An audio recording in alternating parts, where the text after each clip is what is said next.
Mesdames, Messieurs, bonsoir et bienvenue au programme de Walf TV. Bienvenue à votre émission Duel. Comme chaque semaine, donc, nous allons faire un tour d'horizon des faits et en marquer l'actualité de la semaine. Au menu donc de ce numéro, nous allons évoquer naturellement la déclaration de politique générale déclinée par le Premier ministre Mohamed Boun Abdallah Dionne cette semaine.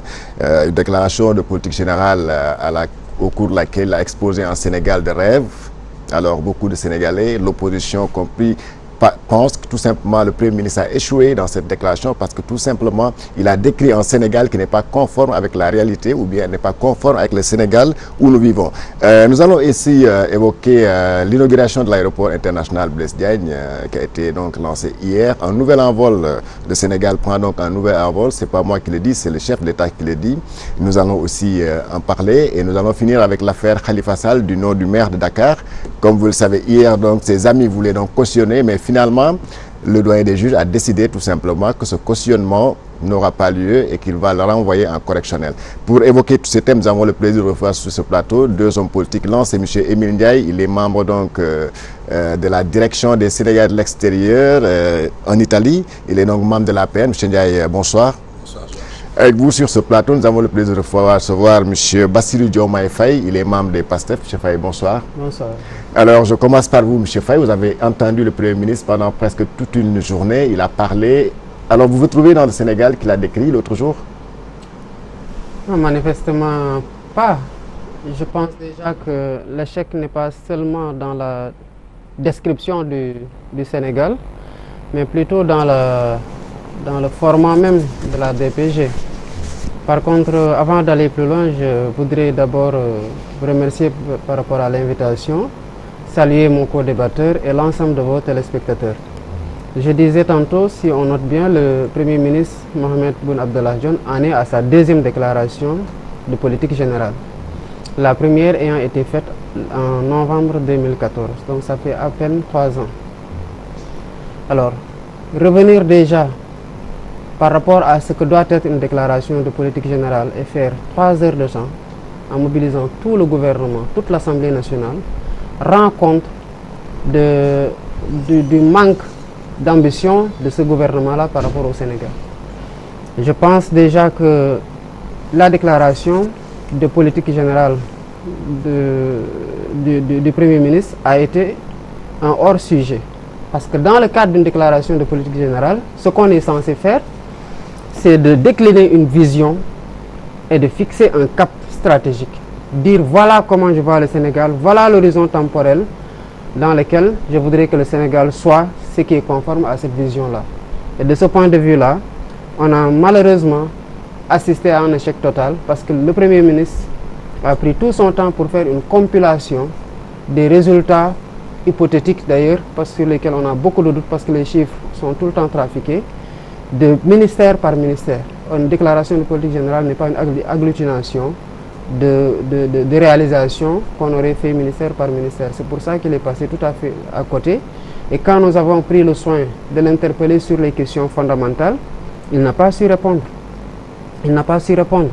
Il s'agissait pour nous, pour le Premier ministre, de nous dire quelle est sa vision du Sénégal sur le plan économique, sur le plan de la gouvernance, sur le plan démocratique, sur le plan des secteurs clés de l'économie, à savoir l'agriculture, à savoir les infrastructures, à savoir la transformation de l'économie, à savoir la monnaie et à savoir la signature des accords de partenariat économique.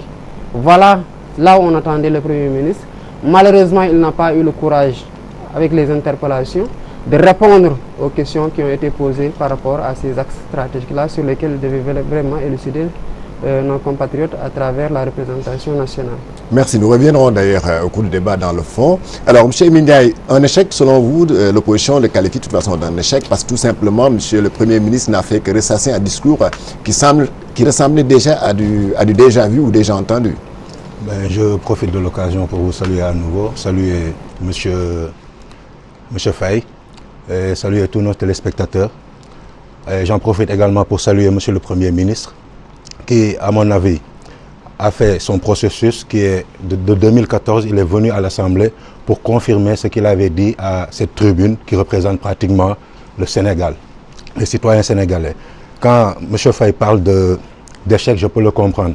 Parce que si on est dans une position qui est déjà hors norme, dans le côté négatif, c'est très normal qu'ils voient et qu'ils pensent en un échec. Mais les Sénégalais qui ont donné confiance au président Macky Sall en 2012 et qui sont en train de voir les problématiques, ok, il y en a, c'est normal parce que nous essayons d'aller d'un point A à un point B et tout le monde sait que en 2012, ce qu'on a trouvé ici, par rapport à 2017, il y a une différence positive dans le domaine des infrastructures, comme il dit, dans le domaine de l'agroalimentaire.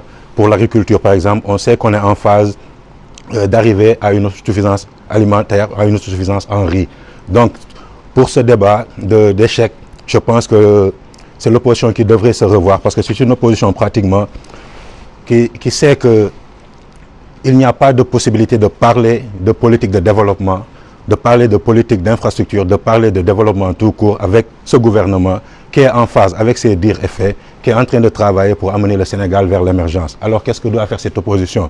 Se positionner et se comporter comme une opposition de faits divers, une opposition saboteuse et incohérente, et c'est ce qu'on voit à l'image de leur leader. Parce que quelqu'un qui vient devant une assemblée, qui ne fait que du nihilisme et sans jamais apporter de preuves, je voudrais parler de son leader Ousmane Sonko, qui depuis qu'on le connaît, ne fait que parler négativement. Mais il a posé quand même beaucoup de questions. Il a soulevé beaucoup de lièvres auxquels le Premier ministre n'a pas apporté de réponse. Non, il n'a pas posé de questions parce que il sait, Ousmane Sonko peut-être n'a pas encore vécu certaines choses que j'ai eu la chance ou la malchance de vivre. Si on parle du CFA, il doit savoir que le CFA est une monnaie qui est déjà ancrée, qui a une position financière fixe, qui n'est pas en mesure d'être téléchargée ou déchargée pour avoir une autre monnaie, parce que la monnaie a un sens quand elle est valable, quand elle est fixe. Moi, je l'ai vécu avec l'euro. Quand on a changé la lire italienne en euros, il y a une inflation vertigineuse. Tout ce qui coûtait 5 000 lire, c'est-à-dire 5 euros, autant pour moi 2,50 €, est passé à 5 €. De 5 000 lire, 2,50 €, tous les produits sont passés à 5 €. Et ça, c'est une inflation vertigineuse que même le Sénégal ou l'Afrique entière ne pourra pas se permettre parce que l'Europe, l'Amérique, l'Asie ont des monnaies fixes. Nous, qu'est-ce que nous devons faire? Essayer de consolider le CFA. Par rapport à cela, si on doit changer les couleurs des billets, si on doit mettre Ousmane Sonko, s'il a la mesure d'accepter de se positionner sur le billet, vu qu'il ne fait que chercher du buzz, on pourra faire ça, mais il faut la consolidation la confirmation de la consolidation de ce CFA avec lequel on est en train de travailler avec les partenaires mondiaux. Alors, votre leader, Bassirou, a soulevé beaucoup de questions ce jour-là. Hein. D'ailleurs, le Premier ministre l'invite à prendre un café pour lui, quand même, quand il a soulevé le problème de la dette, le Premier ministre lui demande d'apporter des preuves. Est-ce que parfois votre leader n'en fait pas trop aussi? Non, moi je pense que cet épisode rend compte de l'irresponsabilité de M. le Premier ministre. Je suis désolé. Le peuple a le droit d'être informé par rapport à ce qui se fait, par rapport à l'usage même du mandat qu'il a confié à ces régimes-là. Et je voudrais déjà rebondir sur ce qu'il a dit. Parce qu'il a dit qu'ils sont venus confirmer ce qu'ils avaient dit en 2014. Je prends juste 3 éléments. Le premier élément, c'est que si vous regardez dans la déclaration de patrimoine de 2014, le Premier ministre disait que le président de la République a donné une leçon à l'élite politique africaine en décidant de réduire son mandat et que cet acte resterait dans les annales de l'histoire. À l'arrivée, faux. Dans la même déclaration de patrimoine 2014, il disait que avec le PRACAS, les DAC et d'autres programmes, on va atteindre une production de riz paddy de 1 600 000 tonnes et on arrivera à une autosuffisance en riz en 2017. On est aujourd'hui le 8 décembre 2017. Le riz, on n'est pas autosuffisant en riz. Deuxième constat, échec. Troisième constat, il avait annoncé qu'il bâtirait son programme politique en s'appuyant sur le socle de la jeunesse de notre pays. Je pense qu'il est au courant que nos jeunes sont vendus en Libye en tant qu'esclaves. Donc on ne peut pas me parler de confirmation par rapport à une vision qui a été déclinée, sauf si c'était une vision à la limite chaotique, calamiteuse et apocalyptique. Si j'en reviens maintenant aux questions que Ousmane Sonko a posées, je parlais tout à l'heure d'irresponsabilité de M. le Premier ministre. Le Premier ministre, il est nommé. si Monsieur le Président de la République, Macky Sall, s'est réveillé aujourd'hui du mauvais pied ou de mauvaise humeur, il signe juste un papier et le Premier ministre, il est dégommé. Par contre, les députés sont élus au suffrage universel pour un mandat de 5 ans, au même titre que Monsieur le Président de la République. Et pour représenter le peuple. Parce qu'on n'est pas dans le cadre d'une souveraineté populaire directe. On est dans une souveraineté populaire par représentation interposée des députés. Donc les députés sont l'œil du peuple, sont les oreilles du peuple. C'est pourquoi en ce moment même où on parle, depuis plus d'un mois, on est dans le cadre d'un marathon budgétaire. Parce que les députés doivent regarder où va l'argent du pays. On en arrive à faire des réalisations. Un terre nous a-t-on dit. Le président de la République, lors du lancement, a annoncé que le coût du terre est de 568 milliards. Sonko, il parle de 1200 milliards. Le ministre délégué chargé du réseau ferroviaire Abdou Nessal a clamé urbe et orbi partout les mêmes chiffres. Nous ne sommes pas les officiels, c'est eux le gouvernement. Devant l'Assemblée nationale, devant le peuple, on les a interpellés directement pour leur dire que le montant que vous avez annoncé, vous, en tant que gouvernement, en induisant dans la même trajectoire de montant, Monsieur le Président de la République, est un montant qui ne correspond pas à la réalité des chiffres. Et nous avons les moyens de le prouver. Est-ce que vous avez entendu un démenti de la part du Premier ministre? Non. Ce qu'il a dit, c'est que oui, je vous invite autour d'un café. Nous, on ne va pas autour d'un café. Les affaires publiques se traitent sur la place publique. Et quand je parle de la place publique ici, parce que nous sommes dans une république, c'est-à-dire la gestion de la chose publique, c'est l'Assemblée nationale le lieu le mieux indiqué. S'ils ne respectent pas le peuple, s'ils ne respectent pas la représentation nationale au point d'esquiver des questions cruciales, parce que c'est une dette énorme qui engage des générations et des générations.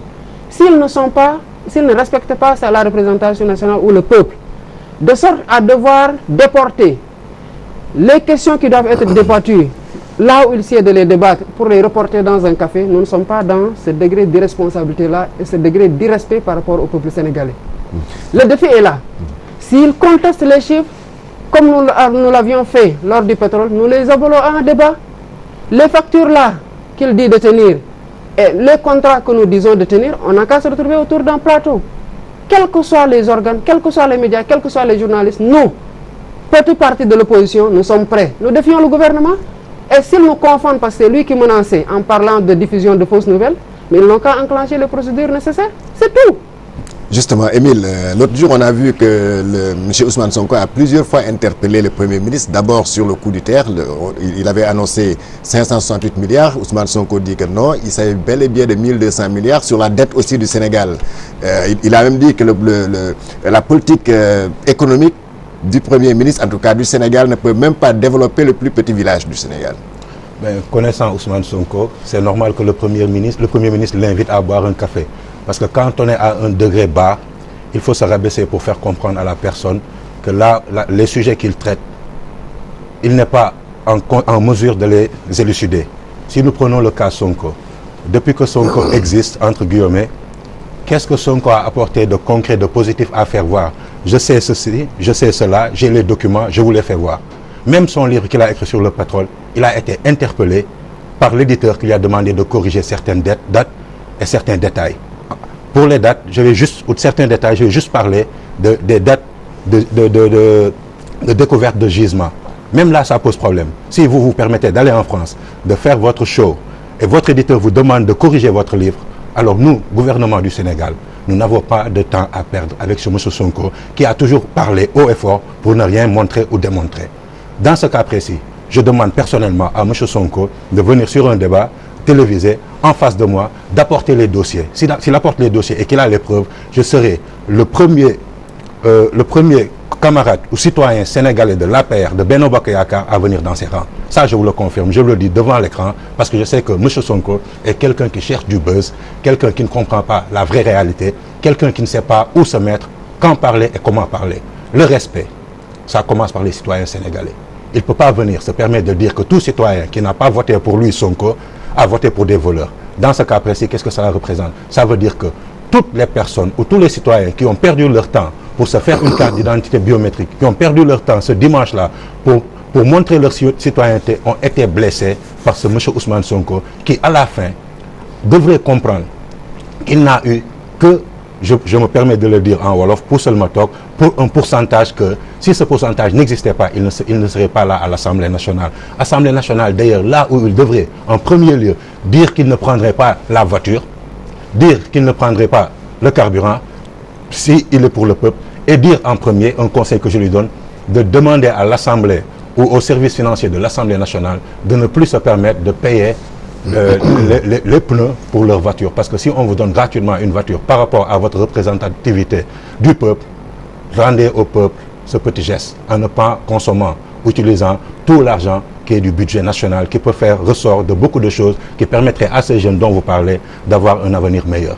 M. Ousmane Sonko a toujours utilisé l'argent du contribuable sénégalais. Vous êtes au ministère des Finances. Vous ne me contredirez pas qu'il y a des primes de rendement, qu'il y a des fonds communs qui ne sortent de nulle part techniquement, si ce n'est l'argent du contribuable que vous prenez par rapport à un pourcentage. Parce qu'il y a beaucoup de Sénégalais qui sont des agents ou des fonctionnaires de l'État qui n'ont pas cette prime. M. Ousmane Sonko a roulé pendant des années avec l'argent du contribuable, avec une voiture de l'argent du contribuable, même étant inspecteur des impôts. S'il était réellement ce personnage qu'il fait croire ou qu'il essaie de faire comprendre à ces jeunes Sénégalais ou à ce peu de pourcentage de Sénégalais qui essaient de penser, de croire en lui, Ousmane Sonko devrait se réveiller et comprendre qu'il a en face de lui une jeunesse qui comprend mieux que lui ses rouages. Parce que la première chose comme erreur qu'il a faite, c'était de dire à une de vos consoeurs, Ndeye Fatou Ndiaye, dans une émission, que j'ai fait exprès de faire cela, de parler comme ça pour avoir du buzz. Le buzz ne se crée pas. Le buzz s'obtient à partir d'un travail, à partir d'une chose qui est appelée labeur. Je veux que Ousmane Sonko comprenne que le Sénégal dont il parle est ce Sénégal qui a, avec lui, le président Macky Sall, qui a respecté, comme en 2012 d'ailleurs, le Conseil constitutionnel, quand il avait déclaré que Maître Abdoulaye Wade avait la possibilité d'obtenir un troisième mandat. Il a été l'unique, pour ne pas dire le premier, à quitter la place de l'indépendance pour aller faire campagne. Aujourd'hui, il a été en mesure, après avoir gagné par un oui, de prendre position par rapport au Conseil constitutionnel, qui est l'arme primaire, mais aussi l'arme éternelle de tout ce qu'on peut dire dans le domaine de la Constitution du Sénégal. Tant qu'il y aura le Conseil constitutionnel, tout le monde est prié de respecter les normes et décisions du Conseil constitutionnel. Et c'est ce qu'il a fait. Est-ce que M. Emilia, est-ce que vous ne pensez pas que quand même sur certaines interpellations de M. Ousmane Sonko, du député Ousmane Sonko, le Premier ministre devait quand même d'apporter certaines clarifications, c'est-à-dire au niveau de l'Assemblée nationale, puisque là, c'était tout le Sénégal qui écoutait. Mais si vous voyez les images, Ousmane Sonko a dit avoir détenir les preuves. Le Premier ministre le lui a demandé quand il passait. Il a compris que Ousmane Sonko est quelqu'un qui chahutait. Alors, pour le comprendre et arriver à son niveau, même si c'est bas, parce que des fois, on est obligé d'arriver au niveau de l'individu pour le faire comprendre, par rapport au respect de ce petit pourcentage, ce groupuscule qui a voté pour lui, par rapport au respect à ses citoyens, le Premier ministre est allé dans sa rhétorique. Mais le Premier ministre, tout le monde sait que c'est quelqu'un qui travaille, quelqu'un qui comprend le gouvernement, qui connaît le gouvernement et qui est en phase avec ce qu'il fait. Revenons sur les Sénégalais qui sont vendus en Libye. Je vais en profiter pour faire comprendre à l'opinion sénégalaise que ce n'est pas un problème d'État. Et s'il y a problème d'État, on devrait retourner en arrière. Quand le président Abdoulaye Wade, par rapport à ce troisième mandat dont je parlais, a été l'ami de Sarkozy pour une soirée et est allé à Benghazi pour consolider la rébellion et faire face à Kadhafi. Et depuis lors, il n'y a plus de gouvernement fixe, il n'y a plus de stabilité en Libye. Mais sachons également que les pirogues, la Libye n'existe pas depuis 2012. Mais c'est une histoire antécédente parce que la première personne que j'ai vue qui a fait la Libye, le bateau, je l'ai vu en 2002 en Italie. Alors je suis en mesure de parler, de comprendre et d'expliquer à ceux qui ne comprennent pas ou à ceux que M. Sonko se permet d'essayer de leurrer. Voilà, M. Faye, est-ce que, pour revenir sur le format de la déclaration de politique générale, parce que là on ne peut pas passer, en tout cas, on ne peut pas passer en revue tout ce qui a été dit pendant 3 heures ou 4 heures de temps, est-ce qu'il n'est pas temps quand même de changer le format? Parce que là on voit que la majorité se tape peut-être quelque chose comme 50 minutes, là où l'opposition se contente de quelques secondes. Oui, en fait, il y a une certaine dictature qui ne dit pas son nom. C'est vrai, c'est la dictature de la majorité. Il est vrai aussi que puisqu'ils sont majoritaires, on ne peut pas avoir le même temps de parole. Mais au moins, dans le cours d'une législature, on a le temps d'écrire des questions de les poser au gouvernement, de faire des questions orales. Donc il y a un temps d'expression. Si aujourd'hui les gens considèrent que le temps est petit, c'est parce qu'il y a des voix qu'ils entendent de l'opposition et qu'ils voudraient laisser développer leurs arguments. Ça, moi je pense que c'est une sorte de pincement au cœur que les Sénégalais ont de voir quelqu'un qui développe quelque chose qui les intéresse et qu'ils doivent être arrêtés. Mais je reviens plutôt à la dette, parce que vous avez posé le problème de la dette et malheureusement, on n'y a pas répondu. Ce n'est pas la personne de Ousmane Sonko l'objet du débat. Je suis désolé. Ousmane Sonko, quand il parle au niveau de l'hémicycle, il parle au nom de toute la nation sénégalaise. Parce qu'en ce moment, les députés se sont fondus. Dans la représentation, ils ne représentent pas tel citoyen qui a voté pour eux ou tel autre citoyen qui a voté pour eux. C'est comme si le président de la République est élu, il devient le président de tous les Sénégalais, y compris ceux qui l'ont combattu en battant campagne, en votant pour un autre. Mais quand on vous dit, par rapport au franc CFA, on vous dit que le franc CFA est une monnaie qui nous rend non compétitive. Parce que ce que le gouvernement a fait en termes de choix économiques, c'est d'essayer d'aller vers une substitution des importations par les exportations. Et ce n'est pas une bonne solution de transformation structurelle de l'économie. Pourquoi? Parce que le modèle qui est bon en termes d'exportation, c'est le modèle que les Américains disent, on a produit, on a transformé et on a vendu. Là, il y a de la valeur ajoutée qui est créée. Et le président Ousmane Sonko leur a fait comprendre ça. Il leur a dit, votre modèle économique n'est pas bon. Les produits que vous exportez, c'est des produits bruts qui nous reviennent transformés et qui coûtent beaucoup plus cher. Parce que vous exportez des produits, des minéraux, vous exportez des produits agricoles bruts et vous exportez des produits horticoles ou des produits de la pêche. Et rien n'est transformé ici. Donc on ne crée pas de la valeur ajoutée. Si on vous dit que vous faites un choix qui substitue les exportations aux importations et que vous avez une monnaie qui est surévaluée, parce que le franc CFA est surévalué. La Chine a une monnaie qui est extrêmement puissante, mais la Chine a dit que je suis un pays sous-développé. Parce que la Chine, comme vous le savez bien, exporte plus que n'importe quel pays aujourd'hui. Mais ils ont intérêt à ce que leur monnaie soit faible pour que les marchandises puissent sortir de la Chine et que les devises puissent entrer. Nous, on le fait avec une monnaie qui est surévaluée. On vous dit que cette monnaie-là, elle est surévaluée devant la représentation nationale qui est là, mieux habilitée pour en discuter. Vous dites que non, c'est des questions de souveraineté, on n'en parle pas n'importe où. Mais l'Assemblée nationale, c'est n'importe où. Non, je suis désolé, ce n'est pas n'importe où. Par rapport à la dette, le FMI a alerté, la Banque mondiale a alerté. Malheureusement, ils s'entêtent en disant qu'on peut payer, donc on peut s'endetter. Mais le problème, c'est que quand vous vous endettez, quand la dette croît de 23%, les recettes fiscales croissent de 10%.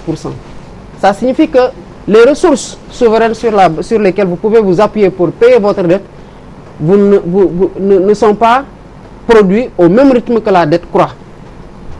C'est pour ça que dire qu'on n'a pas atteint le taux de convergence de l'UEMOA qui est de 70% alors que vous n'avez pas une économie stable, c'est une erreur. Parce qu'il suffit d'une pluviométrie basse qui ne dépend pas de nous, qui dépend que du bon Dieu, pour qu'on ait une perte de points par rapport au taux de croissance. En ce moment-là, il y a lieu de faire attention. La deuxième chose, c'est qu'on laisse beaucoup de recettes souveraines à côté et on va s'endetter. Ça signifie que si on faisait le nécessaire au niveau interne, on passerait vers une substitution de l'endettement extérieur par rapport aux ressources souveraines. Et on en est arrivé à une situation sur laquelle aussi le président Ousmane Sonko a alerté sans réponse. C'est qu'il y a ce qu'aujourd'hui, il leur a dit depuis 4 mois, vous n'exécutez plus le budget. Depuis 4 mois, vous n'exécutez plus le budget. Vous faites recours à des autorisations budgétaires pour exécuter les dépenses, ce qui est très dangereux. Vous faites recours à des décrets d'avance. Les décrets d'avance, c'est quoi? C'est des autorisations budgétaires qui doivent couvrir des dépenses urgentes et imprévues. Mais quand vous avez des contractuels, vous savez que vous devez les payer. Le bac, on sait que la correction du bac doit être payée chaque année. Qu'ils ne payent pas les autorisations, qu'ils prévoient ces dépenses-là et que ces dépenses-là ne soient pas couvertes, mais ça signifie qu'on a un problème. L'économie au Sénégal va mal. Et les fonctionnaires aujourd'hui, au mois de novembre, le savent, ils ont été ponctionnés. Ce n'est pas que les enseignants. Moi, j'ai été ponctionné. Mon salaire a été ponctionné. Pourquoi? Parce que le ministère de l'économie et des finances est en train de voler sur les salaires pour pouvoir combler jusqu'en fin d'année.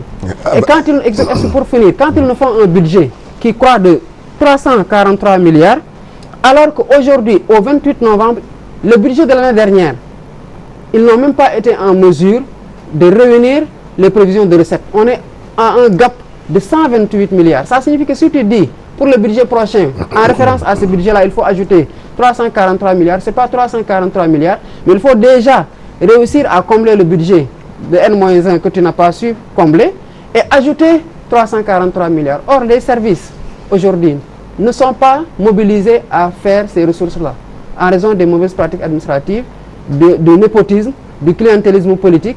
Et voilà le résultat auquel on est malheureusement arrivé aujourd'hui. En tout cas, Maître Abdoulaye Wade l'avait dit, hein, Émile, c'est d'abord lui qui a soulevé cette question de la dette en disant, en tirant la sonnette d'alarme, il avait bien dit à tout bas que véritablement Macky Sall s'endette lourdement et puis que là, même le ministère des Finances a d'énormes problèmes pour payer les salaires. Ben, avant de revenir sur Maître Abdoulaye Wade, j'aimerais bien préciser à M. Faye que c'est vous qui ramenez certainement et tout le temps le nom de M. Ousmane Sonko. Parce que moi, étant ici, je représente ceux qui pensent que le gouvernement est en train, et une chose vraie, de bien travailler, d'essayer et d'amener le Sénégal vers l'émergence pour l'horizon 2035. Et je pense qu'on n'arriverait même pas en 2035 pour voir cette émergence. Alors, si vous parlez de M. Ousmane Sonko ou de l'honorable député Ousmane Sonko, je me permettrai également de citer son nom. Alors, la première chose que je vous dirais, c'est que si Ousmane Sonko, l'honorable député Ousmane Sonko, comme vous dites, représente les citoyens sénégalais, s'il veut me représenter, il n'a qu'à changer de fusil d'épaule et de comprendre que les 2 minutes qui lui sont octroyées, il devrait mieux les utiliser, pas en parlant d'embarras ou de détails inutiles, mais en essayant d'amener des idées novatrices pour nous accompagner vers l'émergence, car ce sera cette population, ces citoyens dont vous parlez, que représente M. Ousmane Sonko, qui en bénéficierait. Mais là, actuellement, il est en train que de faire du show. Nous, on n'a pas besoin de show. Si on a besoin de show, on peut appeler des artistes.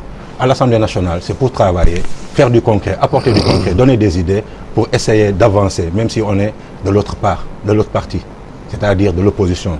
Mais une opposition radicale, elle ne peut plus exister au Sénégal. Parce que ce sont les citoyens qui doivent en bénéficier. Un devenir meilleur des citoyens, ça commence par l'Assemblée nationale. Dites à M. Sonko de se comporter comme un député du peuple, mais pas comme un député du nihilisme, parce que ça n'existe pas au Sénégal. Une école de plus a été faite depuis 2012. 1 kilomètre de plus a été fait depuis 2012. Si nous parlons de 2012 à 2017 sur les programmes et sur les réalisations du président Macky Sall, je pense qu'on sera là la semaine prochaine encore à en parler. Alors le nihilisme, ça n'existe pas ici au Sénégal, à part qu'on puisse essayer d'amener cette petite masse qui s'appelle aussi activiste à ne pas avoir les réalités, à voir le soleil de l'autre côté quand il se couche. Nous, on a les yeux ouverts, on est en train de voir le Sénégal qui bouge. Et vous vous êtes répondu vous-même en parlant de pluviométrie par rapport à Dieu. Si l'autosuffisance en riz n'a pas été assurée, c'est par rapport à Dieu et Dame Nature. Vous vous êtes contredit, vous avez répondu à votre question. Heureusement pour moi, je ne vais pas m'arrêter là. Je vais parler de Maître Wade. Maître Wade a été le président sénégalais le plus chanceux. En 2005, la France a épongé la dette sénégalaise. En 2006, ça a été autour du Fonds monétaire international d'en faire pareil. Qu'est-ce qu'a fait Maître Wade? En 2010, le Sénégal avait 350 milliards de dettes. En 2012, en 3 ans, le Sénégal est arrivé à 2200 milliards de dettes. Mais M. Sonko, M. Faye était au ministère des Finances. Ils pouvaient alerter, ils ne l'ont pas fait. Si on fait les comptes, aujourd'hui nous sommes à 4 958 milliards. De 2012 à 2017, soit 2500 milliards de dettes et de dettes qui vont générer des revenus. Parce qu'il faut comprendre qu'il y a dette et dette. Dette pour faire, comment ça s'appelle encore, pour faire un fessman, ou pour louer un bateau, ou pour créer une renaissance de je ne sais quoi, qui aussi, je dirais que c'est bon pour la culture. Mais une dette qui donne des revenus, qui apporte une plus-value pour le Sénégal, ce n'est pas une dette négative, parce que nous n'avons pas cet argent en main. Si nous parlons de dette par rapport à l'aéroport que le président Macky Sall a inauguré hier, le président Macky Sall qui a été avec le président Wade, étant Premier ministre, sur ce dossier, jusqu'à la pose de la première pierre, quand il a été éjecté de ce poste de Premier ministre, et plus tard éjecté de l'Assemblée nationale, comme Dieu il est juste, et il fait bien les choses, c'est ce même président qui a été Premier ministre, qui a été à l'origine de la réalisation finale de cet ouvrage, de ce joyeux aux normes internationales. Si nous parlons seulement de cet aéroport, parlons seulement de la RDIA, qui est une redevance de développement des infrastructures aéroportuaires. Les prix des billets d'avion ont été augmentés dès 2005. Le gouvernement du Sénégal, à cette époque où il y avait M. Sonko, M. Faye certainement au ministère des Finances, ils avaient vu qu'il y avait cette redevance, cette RDIA, qui est venue en 2007 à l'ordre de 150 millions d'euros. Où est passé cet argent? M. Karim Wade, qui est un ami certainement de Sonko, pour ne pas dire que Sonko est un boy de Karim, qu'est-ce qu'il a fait? Il n'a rien parlé, il n'a jamais parlé. Quand M. Karim Wade a dit que c'est 235 milliards pour cet aéroport et qui est arrivé à 500 milliards, et qui en 2012, le 17 décembre plus précisément, la BAD, qu'est-ce qu'elle a écrit sur sa page Internet? La BAD a dit que le gouvernement du Sénégal a eu une autre avance de 70 millions d'euros. Où est passé cet argent? Si aujourd'hui nous nous sommes permis de nous endetter et d'arriver à un certain niveau d'endettement qui est aussi à norme par rapport à l'Afrique, c'est parce que nous avons voulu faire du Sénégal, avoir des infrastructures meilleures, créer des conditions meilleures pour les enseignants qui ne sont plus allés en grève depuis lors. Cette ponction dont vous parlez, en citoyen, si on vous demande 10 000 francs à mettre pour l'avenir du Sénégal, je pense que vous l'aurez fait. Cette ponction, je pourrais l'appeler ponction si vous me sortez sur votre fiche de paie qu'on a écrit une voie. Parce que quand il y a une ponction, il y a une voie qui dit pourquoi ces 10 000 francs ou ces 2 000 francs ou ces 3 000 francs ont été ponctionnés.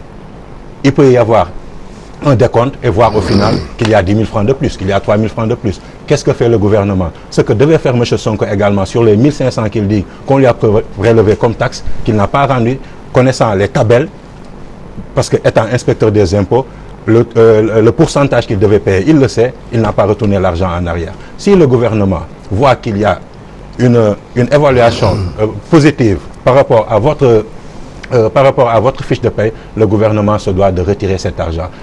Mais si le gouvernement fait une erreur, c'est ce même gouvernement qui se doit de vous rembourser votre argent. Et si vous voulez, même avec des intérêts, parce que 10 000 francs comme intérêt, ce sera 10 300 certainement en un mois. Si vous demandez cet argent. Bassirou, oui. Ça se voit qu'il ne comprend rien aux finances publiques, malheureusement. Mais c'est normal aussi, parce que chacun avec sa spécialité. Je suis persuadé qu'il y a un domaine dans lequel il excelle parce qu'il a peut-être une expérience, une formation. Mais l'humilité devrait l'inviter pour les questions sur lesquelles il ne sait rien, qu'il s'abstienne de parler. Parce que le danger, c'est que ce sera enregistré. Au moment où on va rediffuser, des personnes te regarderont et ils n'auront plus aucun respect pour toi. Donc fais attention, monsieur, ça c'est un conseil. On ne se connaît pas, je ne vous permets pas de me tutoyer. Et si vous connaissez les finances, monsieur, je vous tutoie. Vous ne parlerez pas du CFA. Oui, laissez-le terminer, allez-y. Je vais lui donner deux exemples. C'est par rapport aux ponctions. Le gouvernement, permettez-moi l'expression en Wolof, ne fait pas du madjal. C'est-à-dire il ne tend pas sa sébile pour dire aux citoyens, veuillez bien. L'impôt, c'est des prérogatives régaliennes. C'est l'Assemblée nationale qui accepte qu'on va prélever et il l'accepte au nom du peuple. C'est pour ça que chaque année, il y a ce qu'on appelle les autorisations par rapport à la loi de finances. Voilà le nombre de milliards dont on a besoin pour les dépenses d'investissement et de fonctionnement. Et voilà comment on va les chercher. Voilà ce qui sera impôt, etc. C'est comme ça que ça se passe. Donc, tout ce qui n'a pas été prévu pour être prélevé ne doit pas être enlevé. C'est pour ça que le gouvernement a reconnu le forfait de la ponction et s'est engagé à rendre le montant. Mais il a eu le don, le gouvernement, d'amener les syndicats à faire un débrayage lundi. Je n'invente rien, d'enseignants. Et les autres syndicats vont suivre parce qu'il est hors de question qu'on en arrive à un état où on devrait jouer avec la poche du pauvre Gorgorlo en lui volant, sans lui demander son avis. C'est pas comme ça que ça se passe. La deuxième chose, c'est par rapport à l'Assemblée nationale. Moi, je suis inspecteur des impôts, je sais de quoi je parle. L'impôt qui est prélevé sur un salaire, si vous n'avez qu'un salaire, on ne vous demande pas de déclarer. D'autant plus que ce qu'on est en train de combattre, c'est l'injustice même qui est induite par une loi que les députés avaient votée. Et cette loi-là, elle a disparu avec une nouvelle loi de 2012. C'est ce qu'on est en train de dire. On ne peut pas demander à un citoyen, ça c'est irresponsable aussi de la part du ministre de l'économie et des finances, de dire si vous pensez que vous n'avez pas suffisamment payé, allez vous seul déclarer, le reste des députés ne doivent rien. C'est pour ça que Je le dis que si vous ne comprenez pas les finances publiques, parlez de ce dont vous connaissez, de ce que vous maîtrisez.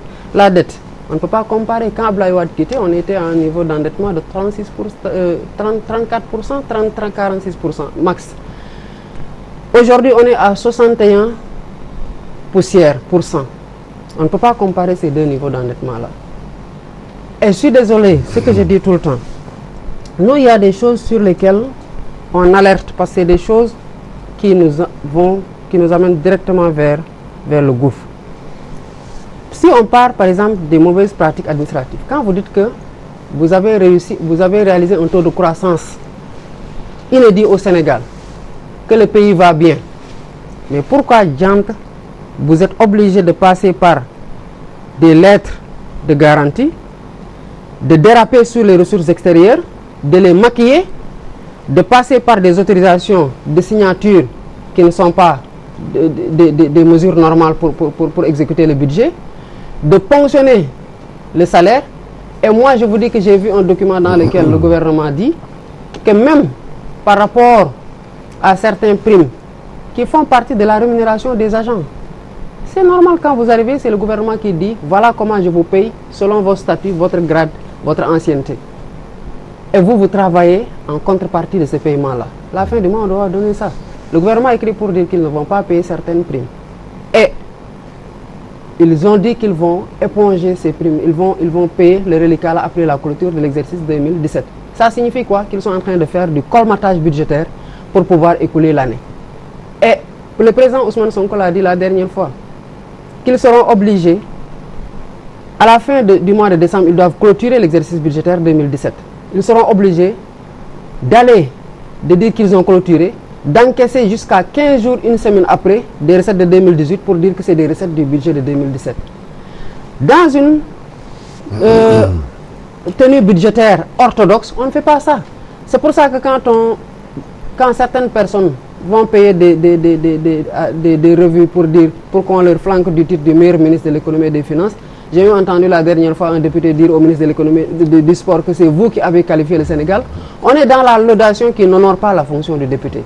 Et aujourd'hui, franchement, c'est du jamais vu auquel on assiste au Sénégal. Voilà, merci. On va avancer parce qu'il nous reste quelques minutes pour aborder la question de l'inauguration de l'aéroport international Blaise Diagne. Une inauguration, en tout cas, qui a soulevé beaucoup de bruit parce que tout simplement, les proches de Maître Wade estiment que cet aéroport, ça a été quand même le bébé quand même du président Abdoulaye Wade, même si hier, tout simplement, le président Macky Sall s'est juste contenté de féliciter son successeur en y enrobant les noms des deux anciens présidents. Mais Émile, alors, que répondez-vous à ces libéraux qui disent que cet aéroport devait porter quand même, ce bébé devait être celui de Maître Wade? Georges, vous me permettrez de retourner un peu en arrière pour faire comprendre à M. Faye, être inspecteur des impôts, étudier l'économie ne vous permet pas d'insulter pour ne pas dire mal parler à certaines personnes.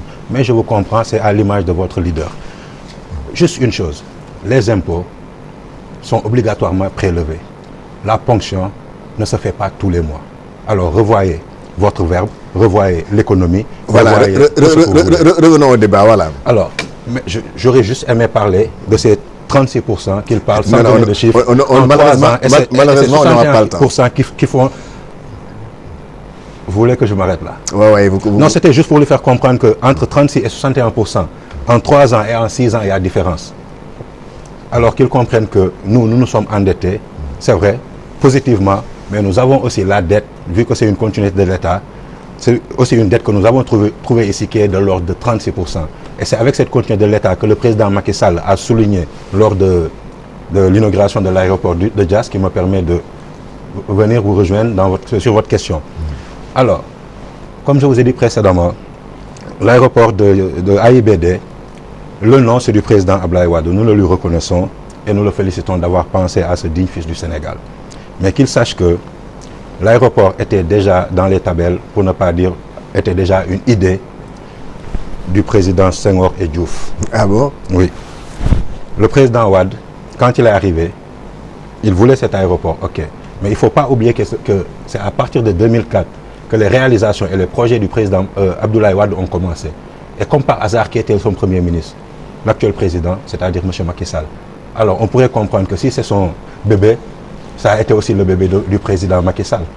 Alors qu'on ne nous parle pas de bébé, qu'on nous parle d'un aéroport réalisé conçu d'accord avec M. Wade et M. Sall, réalisé à la fin avec M. Sall, parce que tout le monde sait qu'avec Bin Laden, comment ça a été, tout le monde sait les avenants qui ont été à l'origine de tous ces milliards perdus, qu'aujourd'hui M. Faye se permette aussi de parler de cette dette. Il faut aussi retourner vers cet aéroport, parce que ces avenants pouvaient nous éliminer beaucoup de dettes que nous avons contractées en ce moment, et c'est très normal. J'en profiterai pour demander pardon aux téléspectateurs, parce que ça fait pratiquement 20 ans que je ne parle pas français, je vis en Italie, comme vous le savez, je parle italien désormais, et c'est pas ce que j'aurais préféré.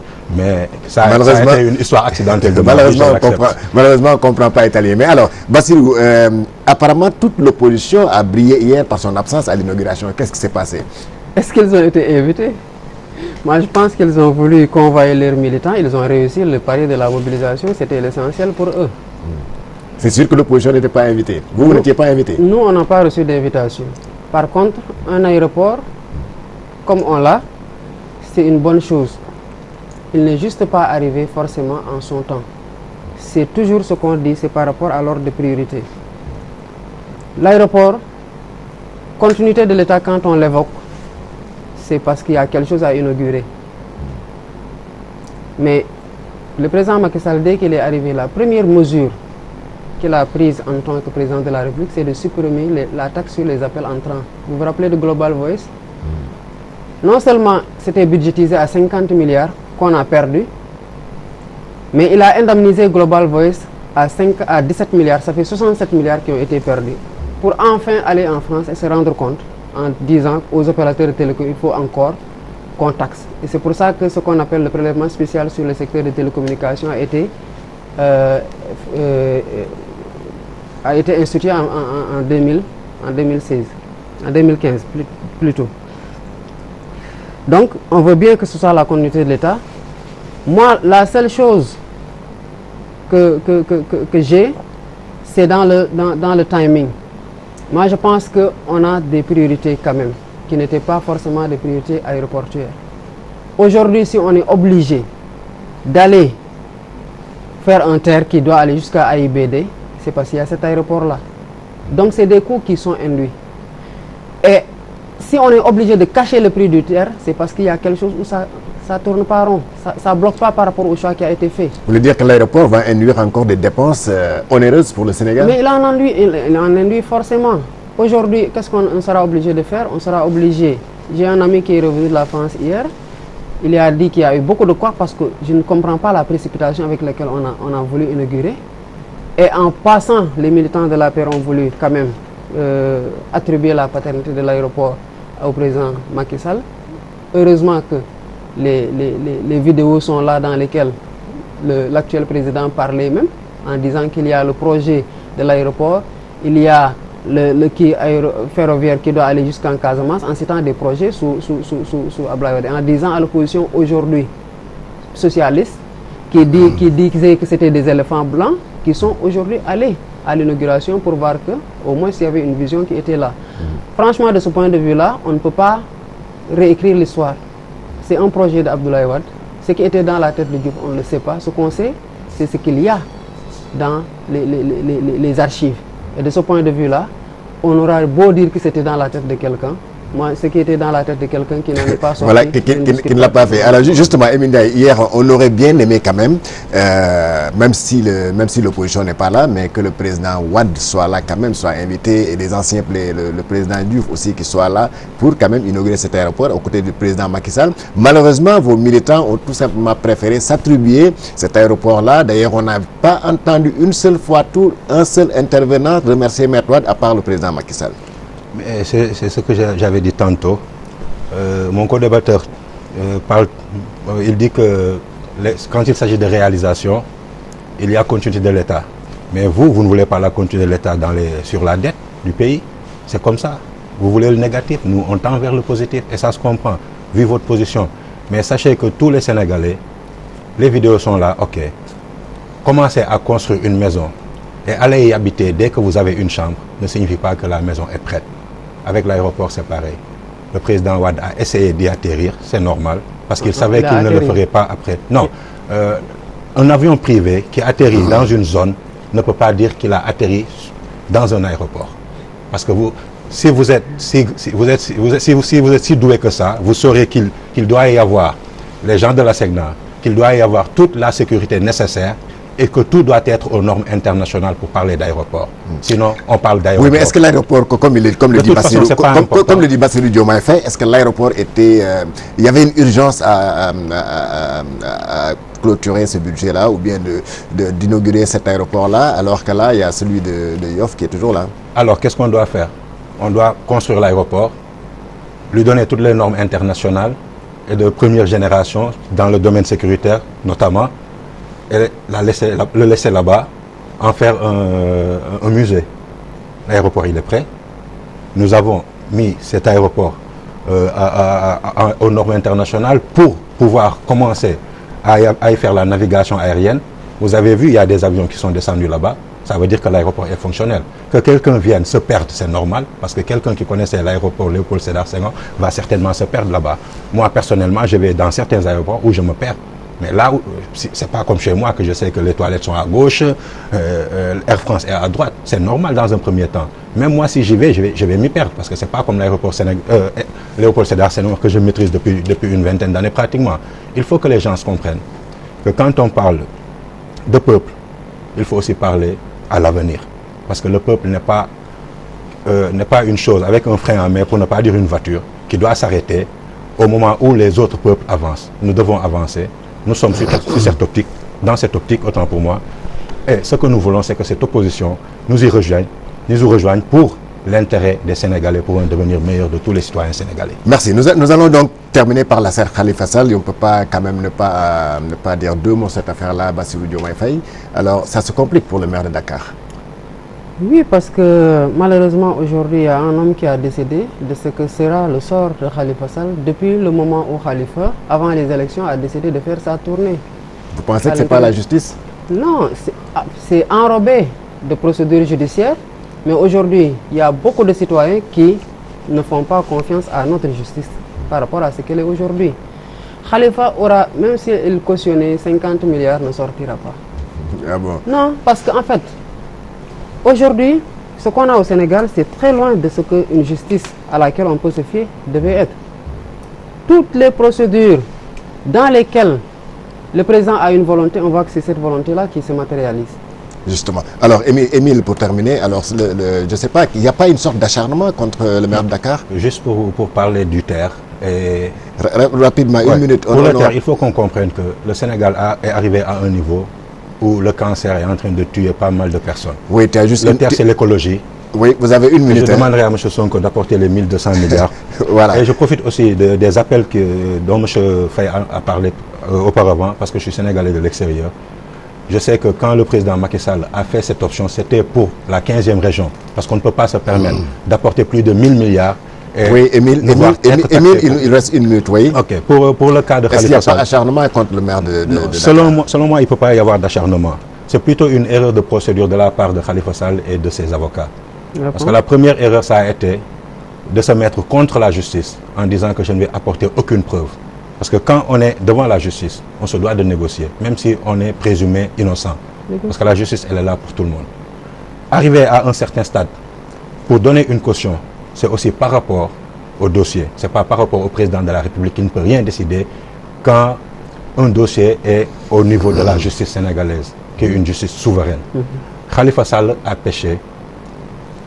Actuellement, le dossier est au niveau de la justice. Je dis bien à pécher parce que Khalifa Sall a dit qu'il va faire un déballage. Le déballage signifie avoir fait une chose négative et l'expliquer. Dans ce cas de figure, moi je demanderai aux avocats de Khalifa Sall de revoir leur mode de fonctionnement par rapport à ce dossier. Parce que l'erreur de Khalifa Sall a été de ne pas donner la caution 15 jours avant les élections. Je l'ai répété dans une autre émission. Voilà. Merci. Merci. Le temps qui nous était imparti est terminé, on me le signale. Merci à mes invités, Bassirou Diomaye Faye, je rappelle qu'il est le membre de PASTEF. Merci à Émile Ndiaye, il est de la délégation des Sénégalais de l'extérieur vivant en Italie, membre donc de l'APR. Merci à l'équipe technique, cher Tidiane Diop. Merci à Oustaz Hassan pour la réalisation. Merci aussi à vous, chers téléspectateurs. Passez un excellent week-end avec les programmes de Walf TV. Merci, cher ami. Merci.